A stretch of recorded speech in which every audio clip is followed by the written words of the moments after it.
as you've been talking to leaders in the last few months during the pandemic, during certainly in some industries, people working remotely, what have you been sharing about trust specifically there?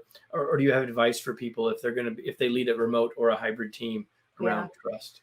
Even more important, right? We don't have the advantage of that face-to-face rapport. So, spending more time and really prioritizing relationships and connections and, those, what I call those informal check-ins are critically important. And then creating opportunities. A lot of my customers, they went through the boom in 2020.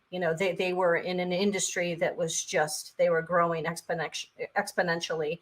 And that's why they could hire you, right? Because the ones that weren't doing that, training got put away, but they kept hiring you because they needed you, right? Yeah. And that when you grow exponentially in a very short period of time, and especially during a crisis where there's so much fear, I mean, to me, whether it's the 12 leadership lessons that we choose to use in our day-to-day interactions when everything is going perfectly, boy, do those 12 lessons come in handy in crisis. Oh, for sure. And they stack the same way. I mean, it's you have to understand, lesson one, and then lesson two was stop, drop, take a selfie. So any leader, I mean, especially in a crisis situation coming through a pandemic or even dealing with remote workers, you have to really understand your mirror and how you show up and how you need to show up and how your team is experiencing your leadership.